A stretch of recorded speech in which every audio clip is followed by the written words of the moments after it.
Welcome to సమరం ఎక్స్పర్ట్ల కార్యక్రమానికి. మనం ఈ ఛానల్లో అనేక లీగల్ అఫైర్స్ మీద ఇచ్చినటువంటి ఒపీనియన్స్ గురించి తెలుసుకుంటున్నాం.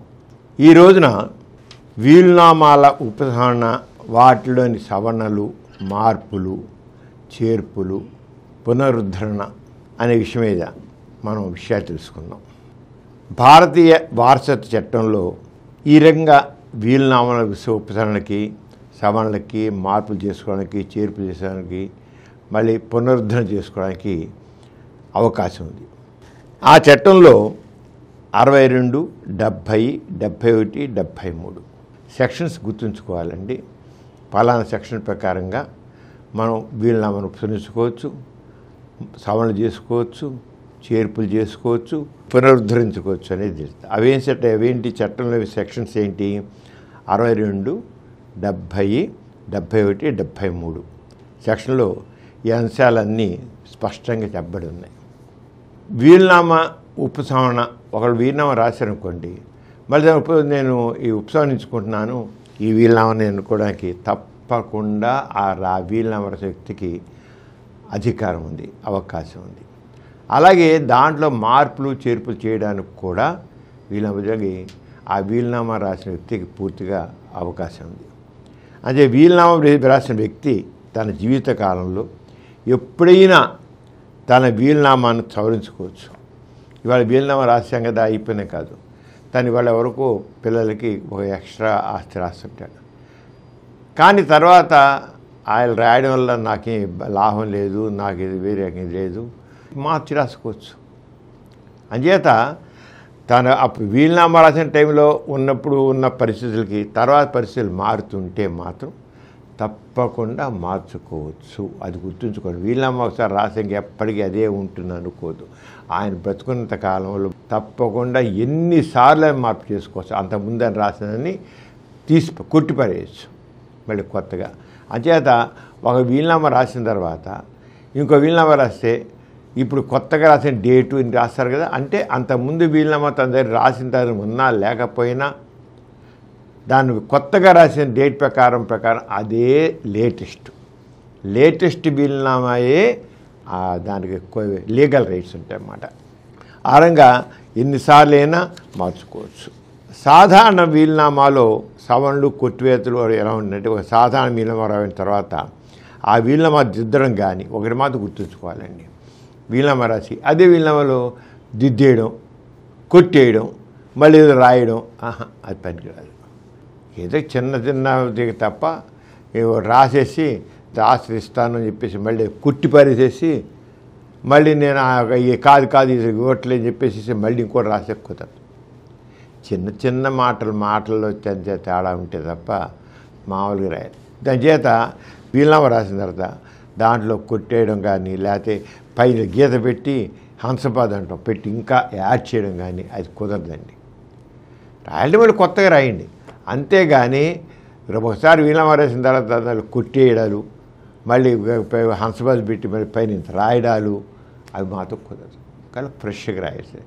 చిన్న సవరణలా చేసుకోవచ్చు. చిన్న పదాల్లో చిన్న ఎలా ఉంటే ఆ పదాల్లో మార్చుకోవచ్చు. కానీ మొత్తంలో ఏదో కొత్తగా అంతకుముందు అన్ని కొట్టేసేసి ఇంకొకగా రాయడం మాత్రం కుదరదు. గుర్తుంచుకోండి, అది మాత్రం కుదరదు.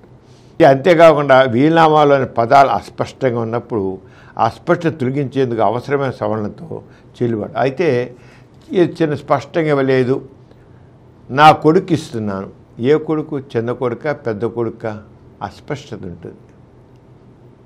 ఒకవేళ తన కొడుకు లేని తమ్ముడు కొడుక, తన చెల్లెలు కొడుక అనేది రాసుకోవచ్చు స్పష్టత కోసం. అంచేత ఒకసారి వీలునామా రాసిన తర్వాత స్పష్టత కోసం మాత్రం ఒక వర్డ్, 2 వర్డ్స్ యాడ్ చేసుకోవచ్చు.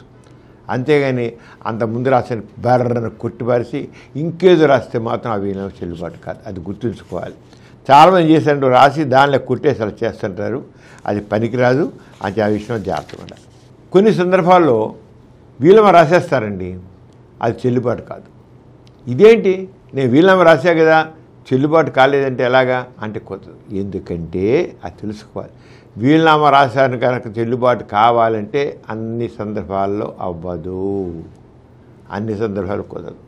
కొన్ని సందర్భాల్లో ఒక వీలునామా సక్రమంగానే రాయొచ్చు, కొట్టి అతను లేవు ఏమీ లేవు, సక్రమంగా రాసి ఉండొచ్చు. అయితే కొన్ని తదనంతరం అనివార్య కారణాల వల్ల ఆ వీలునామా అమలు చేయడం సాధ్యం కాకపోతుంది. ఎందుకంటే వీలునామా చేయాల్సినంత కదా మరి ప్రభుత్వ పరంగానే చేయాలి కదా, అది కుదరదు, అది చెల్లకపోవచ్చు.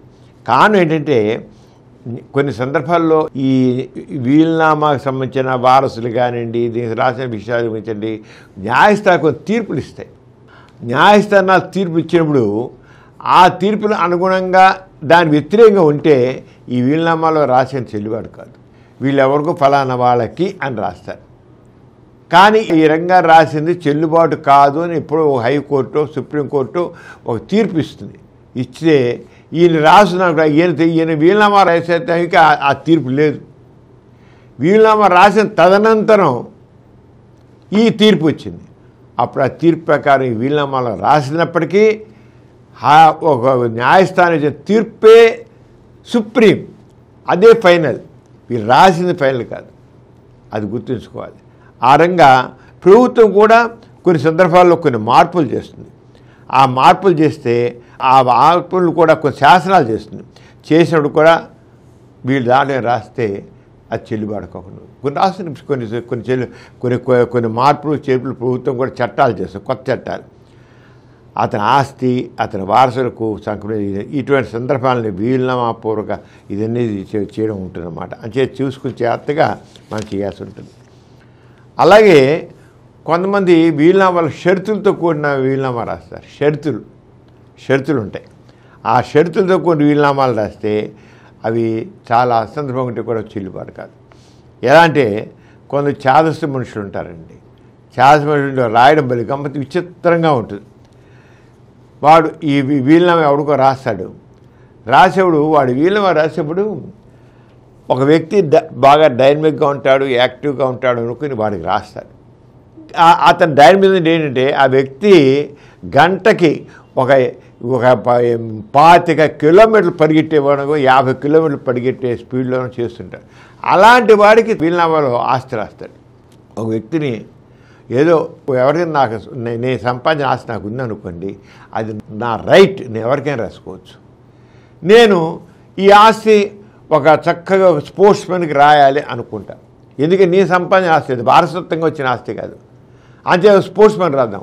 ఆ స్పోర్ట్స్మెన్ రాసేవాడు దాంట్లో ఏం రాస్తాడు, నేను ఎవరికైతే రాస్తున్నానో ఈ వీలునామా రాసే వ్యక్తి గంటకి 50 కిలోమీటర్ల స్పీడ్లో పరిగెడితేనే ఈ వీలునామా చెల్లుతుంది అని రాశారనుకోండి, అలాంటి వీలునామా చెల్లుబడుకోవు. ఆయన చాదస్యంగా రాస్తారు. అతని ఉద్దేశం ఏంటంటే తను రాసేవి తను చనిపోయిన తర్వాత, వీలునామా ఇప్పుడు చనిపోయిన తర్వాత వచ్చేది, ఆయన చనిపోయిన తర్వాత ఆ చనిపోయిన వ్యక్తి ఆ రంగం డైనమిక్గా లేడు అనుకోండి, ఇది వేస్ట్ అయిపోతుంది అనుకుంటాడు. నేను అతని డైనమిజం చూసి నేను చేశాను. ఈ క్రికెట్లో ఈ బ్యాట్స్మెన్ మ్యాచ్లో తప్పకుండా ఇలా ప్రతి మ్యాచ్లోనూ ఒక సెంచరీ కొట్టాలి, 2 సెంచరీ డబుల్ సెంచరీ కొట్టాలి, ఆ కొడితేనే ఇస్తానంటే వాడు అసలు మ్యాచ్ నుంచి క్రికెట్ నుంచి విత్డ్రా అయిపోవచ్చు.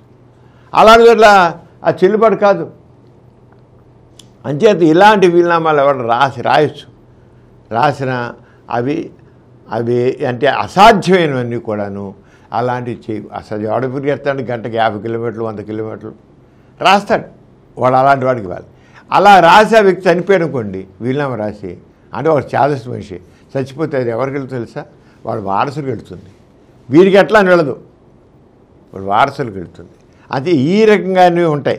అలాగే ఇంకా ఈ రకరకాలుగా ఇంకా చేస్తూనే ఉంటాయంటే తనకి ఎవడి మీదో ఒక మీద కక్ష ఉంటుంది. తన జీవితకాలంలో కక్ష తీర్చుకోలేకపోయాడు.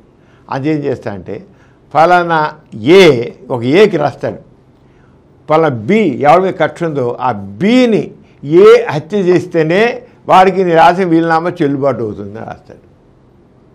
చూడండి ఎలా ఉంటుందో, వాడు బతుకుండగా వాడు బిని చంపలేకపోయాడు, ఏం చేయలేకపోయాడు.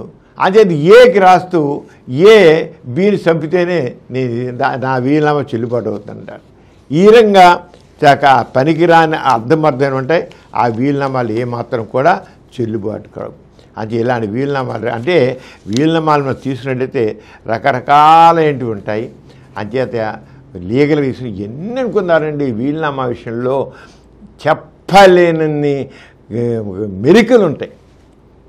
మెరుగు మనం చెప్పుకున్న చూసారా ఎంత ఫన్నీగా ఎన్ని మెరికలు పెడతారండి వీలునామా రాసే దాంట్లో కోర్టుల్లో తలదిరిపోయి ఉంటుంది. అలాంటి మెలికలు పెట్టి రాస్తారు. అంచేత మనం ఒకసారి వీలునామాలకు సంబంధించి మనం చూసినట్లయితే ఆ లీగల్గా చూసినట్లయితే చెప్పాలని మెరికలు ఉంటాయి వీలునామాలు. ఆ మెరికలు కొన్ని సాధ్యం కొన్ని అసాధ్యం. అలాంటిప్పుడు ఎవరు చింతున్నాయని చెప్పడం ఉంటుంది. మరి ఇవాళ ఈ విషయం తీసుకున్నాం. మరొక విషయం పైన మరి నెక్స్ట్ వీడియో కలుసుకుందాం. ఈ కార్యక్రమం మీకు ఎంతో నచ్చింది కదా.